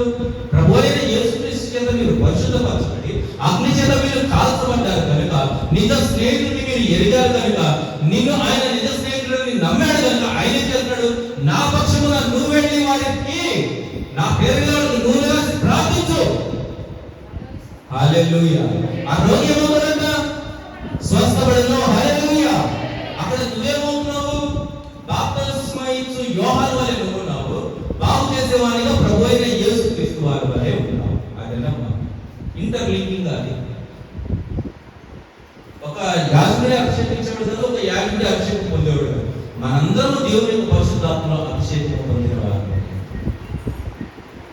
మనందరూ దేవుని చేత అభిషేకం పొందినవారు. మనం విలువ పెట్టి కొనబడ్డాం. ప్రభు అయిన యేసుక్రీస్తు విలువ క్రయధనం మనం అందరం. ఆయన రక్తంలో ద్వారా మనం కొనబడిన వారు, విలువైన వాళ్ళం. మనల్ని మనం తగ్గించుకోవడం, కించపరచుకోవడం, అవమానపరచుకోవడం, మనల్ని మనం అపవిత్రపరచుకోవడం ఇవి ఏవి కూడా జరగకూడదు. మనం ఎవరు? ప్రభు అయిన యేసుక్రీస్తు యొక్క రక్తంలో కడగబడిన పరిశుద్ధులం. అగ్నితో కాల్చబడి ఆయన సన్నిధానంలో నిలబెట్టి ఆయన సన్నిధానం కోసం పాటుపడుతున్న నిజ సైనికులు మనం. ఏమా మీరు ఏముంటున్నామా అంటే మేము మీ దేవుడు ఎవరమ్మా? యేసయ్య అని ఎవరు కూడా బాధపడేవాడు. మీరు ఏం చేస్తారంటే మేము క్రిస్టియన్స్ అని చెప్పుకోవడానికి బాధపడేవాడు లేదు.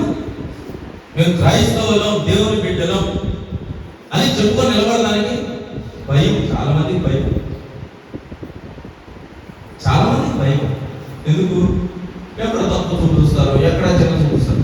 అది నీ అంతర్లీనంగా నీ మనసులో పేరుకుపోయిన ఒక ఇన్ఫీరియారిటీ కాంప్లెక్స్. అది తెలియని ఆందోళన.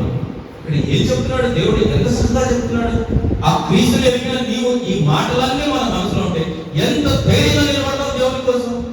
ప్రభు అయిన యేసుక్రీస్తు కోసం నిజ సైనికుల వలె పోరాడువారుగా ఆయన మనల్ని ఎన్నుకున్నాడు. Is my soldier. వీడు నా స్నేహితుడు, వీడు నా సైనికుడు, నా కోసం పాటుపడేవాడు. ప్రభు అయిన యేసుక్రీస్తు వచ్చి నిన్ను గౌరవించుకుంటే ఆయన ఎవరో నీకు తెలుసా అంటే మనం ఏం చేస్తున్నాం?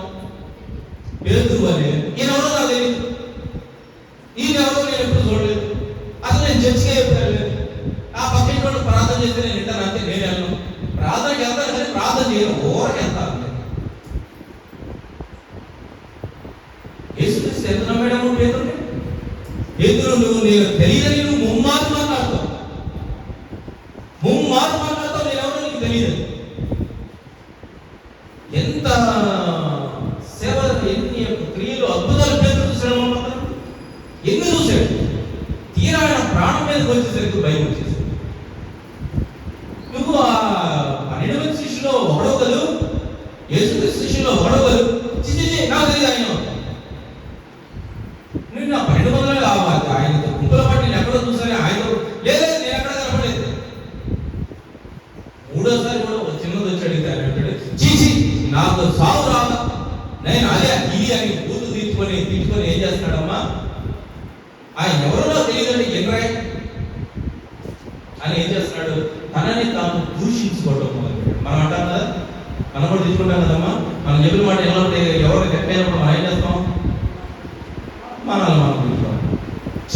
బతికేందుకు, ఈ కర్మ ఎందుకు, నేను అప్పుడు చదివితే బాగుండు, ఇప్పుడు చదివితే బాగుండు, ఆడైనప్పుడు బాగుంటే బాగుండు, ఈడైనప్పుడు బాగుంటుండే, ఈ కింద పడితే బాగుండేది, ఆ రోజు దాని కింద పడితే బాగుండేదని రకరకాల దీంట్లో ఎవరు వెళ్తాం?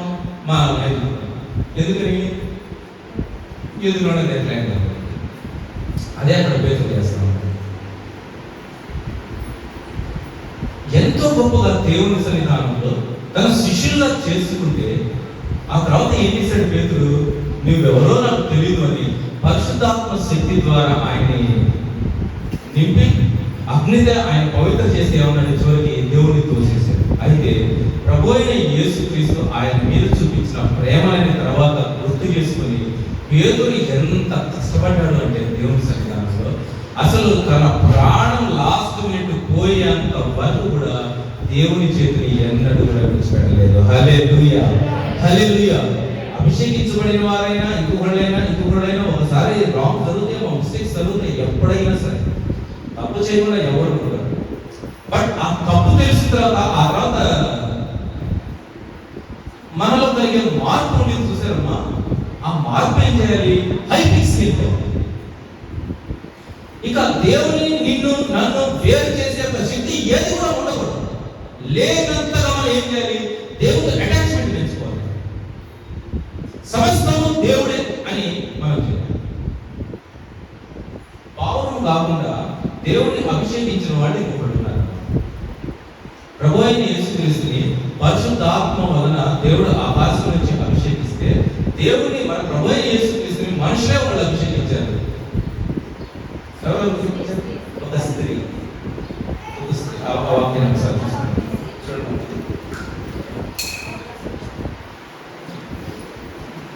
పాపం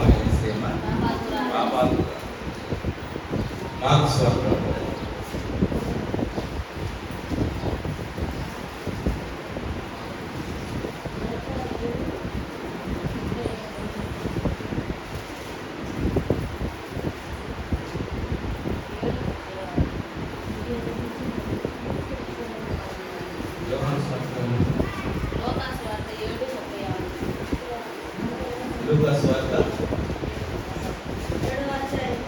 లూకాసు వార్త 7వ అధ్యాయం 36.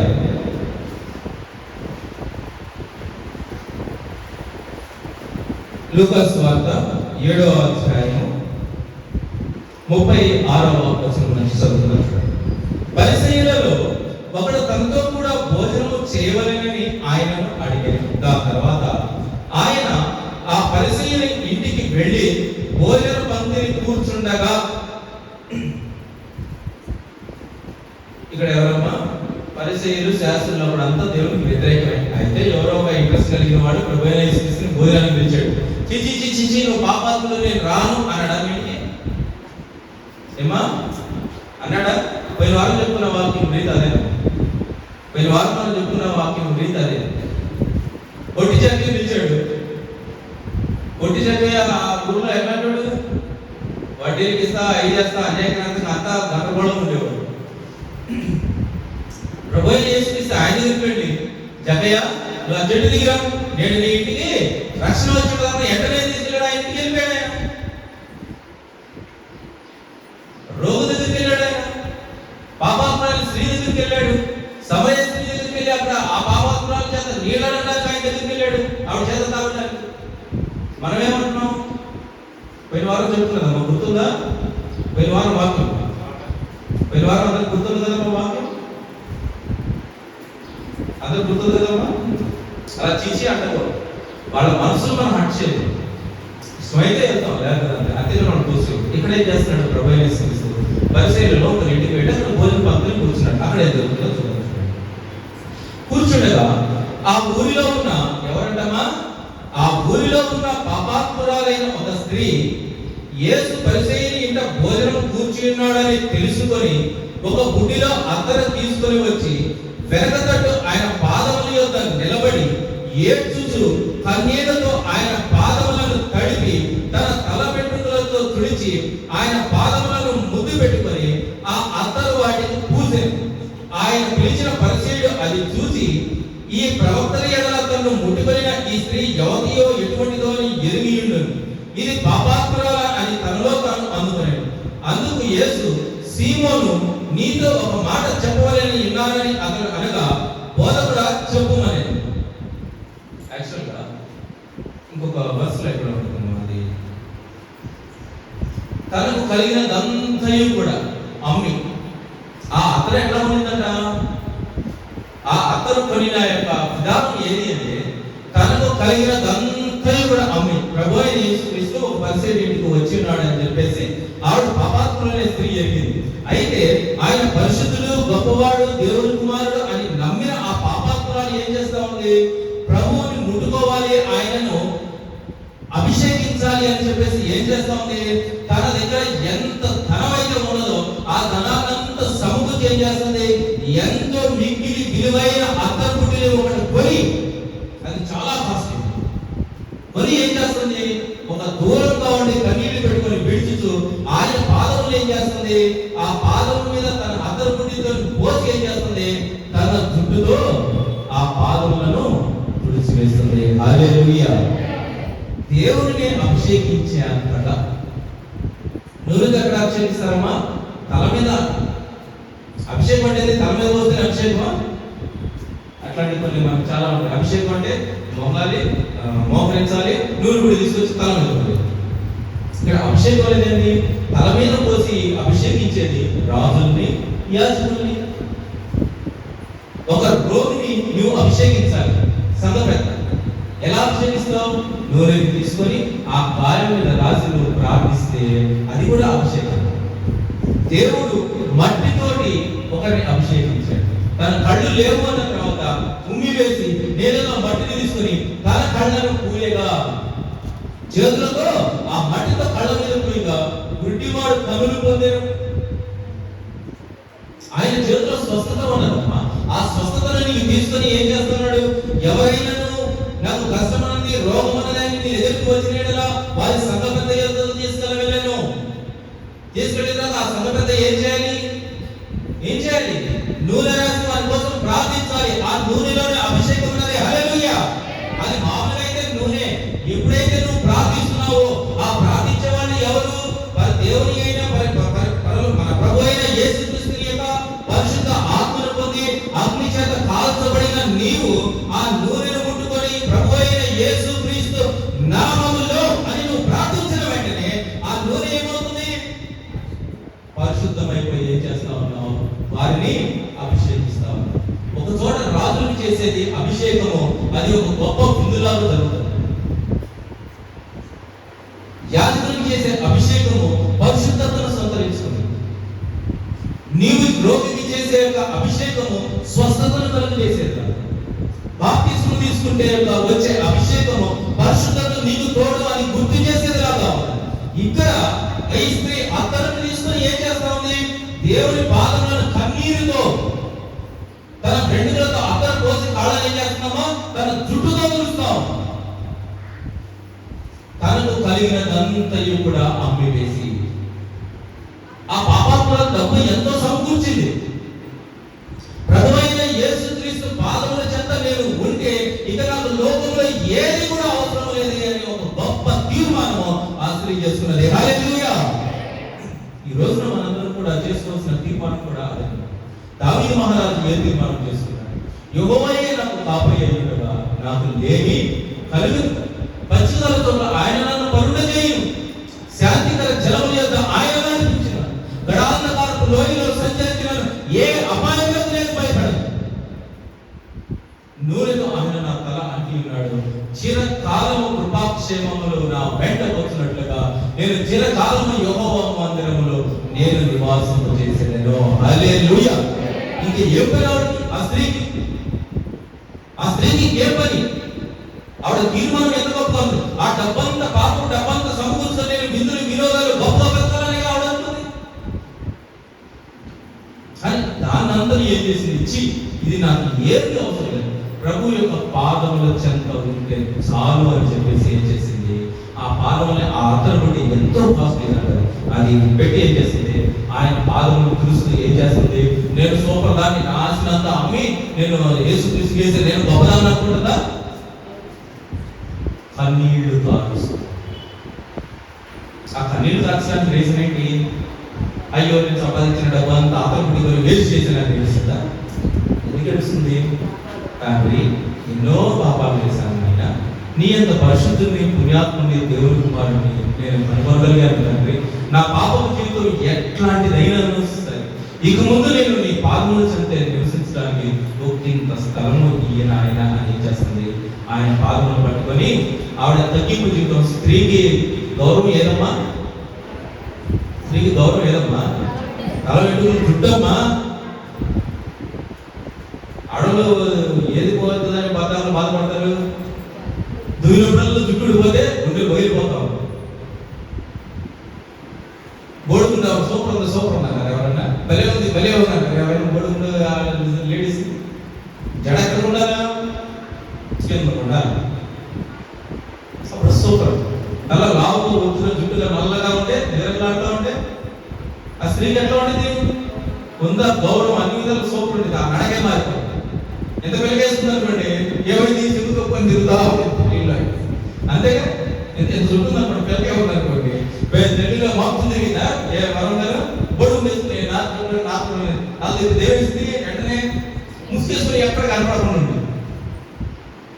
అదే ఫుల్ చెడు ఉంటే ఆ నడక, ఆ రీతి, ఆ మాట, ఆ మనసులో ఉండే కాన్ఫిడెన్స్ అట్లా అంతటి గౌరవాన్ని ఏం చేస్తుంది స్త్రీ? ప్రభు పాదం మీద పెట్టి చేస్తున్నామా ఆ చుట్టూ చూడడం, తన తగ్గింపు జీవితంలో కూర్చుంటాను. కన్నీరు తను చేసిన పనులను బట్టి అక్కడే ఆ క్షణాన్ని దేవుడు ఆవిడని అంగీకరించి పరిశుద్ధాత్మతోనూ అగ్నితోనూ ఆవిడని అభిషేకించను. హల్లెలూయా, హల్లెలూయా, హల్లెలూయా. ప్రియమైన దేవుని బిడ్డలారా, దేవుని యొక్క సన్నిధానంలో మనం అభిషేకింపబడడానికి ఎన్నో రీతులు. మేము అభిషేకింపబడిన వారము కాదు, మీరందరూ అభిషేకించబడిన వారు, విలువ పెట్టి కనబడిన వారు. కాబట్టి దేవుని సన్నిధానంలో మీరు నడిచినప్పుడు యెహోవాయే నాకు కాపరి, నాకు లేమి కలుగదు. వెచ్చగల చోట్ల ఆయన నన్ను కరుణించను, శాంతి గల జలముల యొక్క ఆయన నన్ను నడిపించును. గడాంధకారపు లోయలలో నేను సంచరించినను, ఏ అపాయములకు నేను భయపడను. ఎందుకంటే ఆ తండ్రి అయిన దేవుడు మన ప్రభు అయిన యేసుక్రీస్తు నూనెతో నా తలను అంటి ఉన్నాడు కనుక, ప్రభు అయిన యేసుక్రీస్తు యొక్క పరిశుద్ధాత్మ శక్తిలోను, ఆయన పరిశుద్ధమైన అగ్నిలోను, ఆయన శక్తితోను నేను బాప్తిస్మము పొందాను కనుక కృపాక్షేమములు నా వెంటవచ్చును. చిరకాలం యెహోవా మందిరములో నేను నివాసం చేసేదను. హల్లెలూయా, హల్లెలూయా, హల్లెలూయా. దేవుని నిజ స్నేహితులను మీరు ఎన్నుకొని ప్రభువే నా మార్గం అని మీరు నడుస్తున్న తీరును బట్టి ఆయన ఏం చేస్తాడు? దావీదును హత్తుకొని ఆయన తలనంటినట్టు ఎల్లవేళలా నిన్ను నీ కుటుంబాన్ని దేవుడు హత్తుకొని మీ తలలో అంటే మిమ్మల్ని అభిషేకించేవాడిగా ఉన్నాడు. దేవుడు తన చిన్ని వాక్యాన్ని ఆశీర్వదించి మీ అందరి యొక్క హృదయంలో భద్రపరిచి దేవుడు అన్ని వేళల్లో మిమ్మల్ని అభిషేకిస్తూ మిమ్మల్ని బలపరుస్తూ స్థిరపరుస్తూ మీ చేయు ఆలోచన ప్రతి